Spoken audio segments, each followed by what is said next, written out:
Hi, Osuna Tigers. It is Mrs. Galvan here.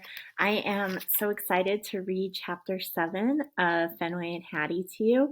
Um, I hope you're enjoying this book as much as my class and I are. If you know anything about me, you know that I love dogs. It's been so much fun to read this book and just read that inner dialogue that Fenway has. I always wonder what Astro's thinking. Astro, my dog, let me show you Astro real quick. There's my little Astro. That's my puppy love. I always wonder what he's thinking and what he would say if he could talk. And I think the author just nailed it with a dog's inner dialogue and what they would be saying. And so I've just enjoyed reading this book so much. So let's read on and read chapter 7. Chapter 7. Later, food ladies in the eating place, with the promising sounds of running water, noisy pots, and scraping spoons. Delicious smells are drifting through the house. It's all I can do to slurp the drool from my muzzle. Hattie and Fetchman charge in and gather around the table. I'm parked in the safe hallway, looking through the door, and I see a wonderful sight. Food ladies pouring tasty food into my dish. As it's rattling in, I jump up and I run in circles. Yippee! It's supper time! Food lady sets my dish on the wicked floor. She takes her seat next to Hattie and Fetchman. My tummy is rumbling. I smack my chops. I can hardly wait. Hattie glances at Food Lady, then back at me. Fenway, she calls in a hopeful voice. I know the routine by now. I cock my head, and I put on my most pathetic face. I whimper and moan, please, oh please, Hattie, I'm so hungry. Hattie turns to Food Lady. She wants to bring me that dish. No, Food Lady says. Fetchman shakes his head. Training, he says. What's wrong? Hattie's supposed to get up and serve me my food out here in the hallway. I whine some more. Hattie, Hattie, oh please, Hattie, please, please, please. She's gazing at Fetchman, then Food Lady, then back to Fetchman. She looks desperate. She wants to help me. What's going on? I cry and whimper and whine again and again and again. I even roll onto my back and moan, oh, why isn't anybody feeding me? There's only so much suffering one dog can take. It's hard work. I keep whining and moaning while my humans finish eating and putting everything away. Hattie acts like it hurts just to look at me. The feeling's mutual. Just when I'm ready to give up, Hattie walks out of the eating place and over to the front closet. I spring up to see what's going on. She's holding her backpack with something even better, my leash. Good thing I showed up. Fetchman grabs jingling keys. Food Lady reaches for her purse. This can only mean one thing. We're going for a ride in the car. Whoopee! Fetchman and Food Lady are chattering up in front. Me and Hattie are cuddled in the back. She speaks to me in a quiet voice like she's telling me a secret. She pets me over and over. My nose detects a fabulous scent in her backpack. There's no doubt about it. That thing is loaded with treats. Hattie's obviously planning to give them to me. I can't stop licking her face.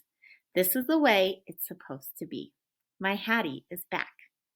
When the car stops, I barrel out the door, ready for all the fun we're about to have with those treats. And when I reach the parking lot, there's more excitement right in front of my eyes and my nose. Lots of dogs and humans. They're heading into a giant building. An indoor dog park? Hooray, hooray! I pull Hattie through the doors. I can't get in fast enough. But inside it's disturbingly quiet. What's worse, the dogs are all on leashes.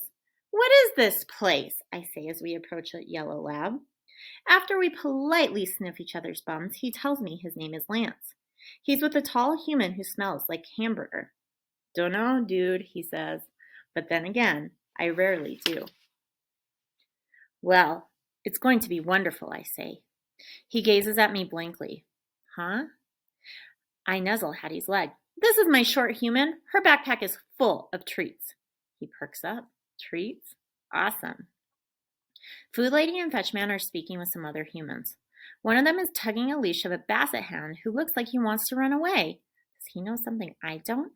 We introduce ourselves. His name is Rocky. This place sure is curious, and it must be explored. Nose to the floor, I lead Hattie from corner to corner, intoxicated by the amazing aromas.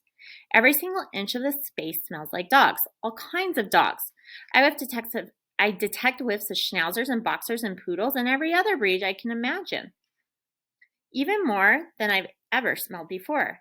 Has every kind of dog in the world been here? Talk about a promising sign. This place is probably the best indoor dog park ever. Maybe dog heaven.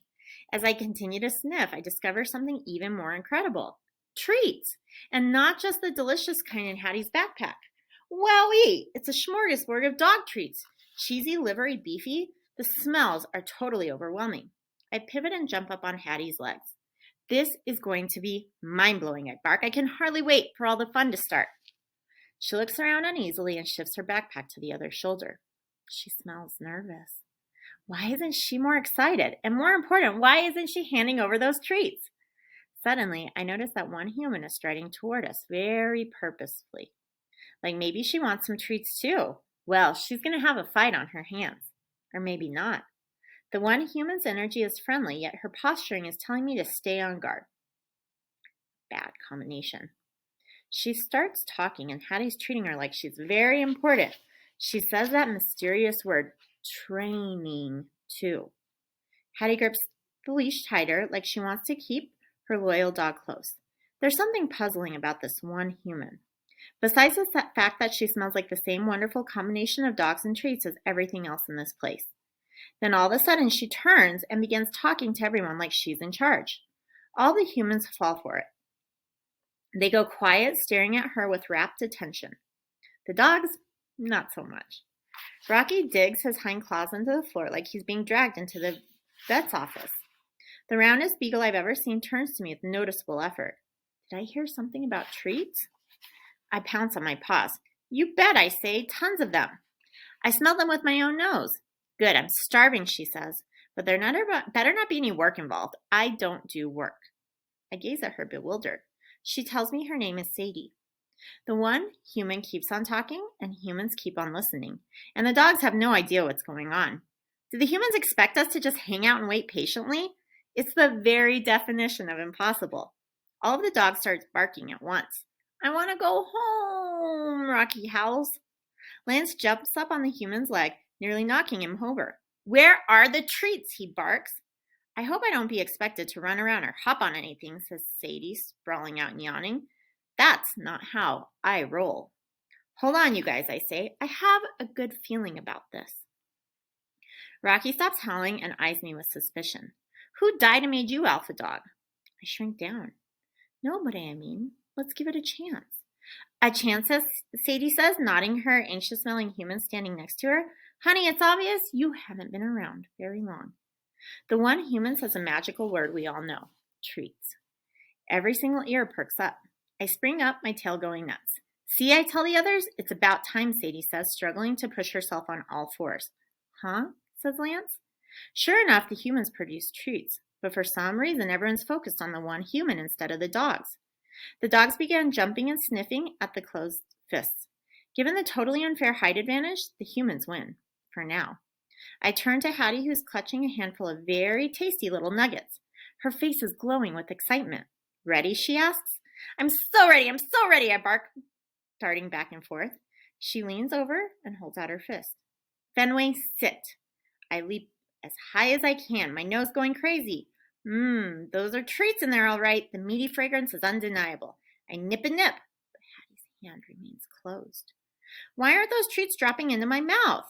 Hattie's excited face is unchanged. She speaks again. Ready, Fenway? Sit, sit, sit. I'm so ready. I jump and jump, my tail going berserk. Come on, why aren't the treats coming?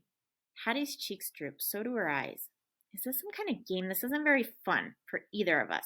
Hattie seems almost as upset as I am. Fetchman puts his hand on Hattie's back. Food Lady nods at her reassuringly. I'm about to ask why she's the only one reassuring when our heads turn toward the commotion on the other side of the room. Lance is jumping and pawing his human. Yo, buddy, where are the treats? He barks. The one human heads over to him. Lance's human steps aside as if he expects the one human to rescue him. He's grimacing like he's in pain. Perhaps he's afraid of what next. Lance turns to the rest of us. What are you looking at? The one human stands over Lance, stares straight into his eyes, and something changes. His face becomes completely focused. He gapes at the one human like she's a ham bone. Sit, she says. He plunks down on his bum, and voila! A treat falls into his open mouth. It's beyond impressive. But it's not over. Stay, says the one human, holding out her arm. She steps back. Lance waits completely still. I glued on her as if in a trance. Another treat sails over and, nice grab. This happens a few more times. We're all thinking the same thing. It can't be that easy. But nobody has the guts to do anything about it. Or do they? I turn to Sadie, then to Rocky. Just watch, you guys, I say. I totally have this. I swivel back to Hattie. Yo, buddy, where's my treat? I bark. Then I jump at her paws. She jerks away. Fenway! I can feel rather than see the attention. Come on, where is it? I bark again, charging at her. Right on cue, the one human comes over. One sniff reveals she has treats too. She hovers over me, her body tall and dominant. Sit, she commands. Talk about intimidating. My hind legs crumple and I sink onto my bum. She looks into my eyes. Stay, she says, extending her arm. I freeze in place. I want to hop up and grab those treats, but the strong gaze and powerful energy are warning me not to. The one human takes a step. I'm still as a statue. Work it, work it, work it, and bingo, chomp, the treats in my mouth. And wowie, is it ever yummy. Really, this game is too easy. Apparently, the one human is not too smart. When it's dark outside, we're back at home. I'm curled up in Hattie's cozy bed. She's smelling minty and subdued. She quickly kisses my front paws and begins brushing my fur. I sigh happily with each luxurious stroke. I snuggle against Hattie's chest, ready to melt into a pool of delight. But something's different. Instead of singing best buddies, she's talking in the same quiet, serious voice she used before. She's telling me to pay attention to something important. But what? I hope you all enjoyed that chapter. I hope you all have a great day.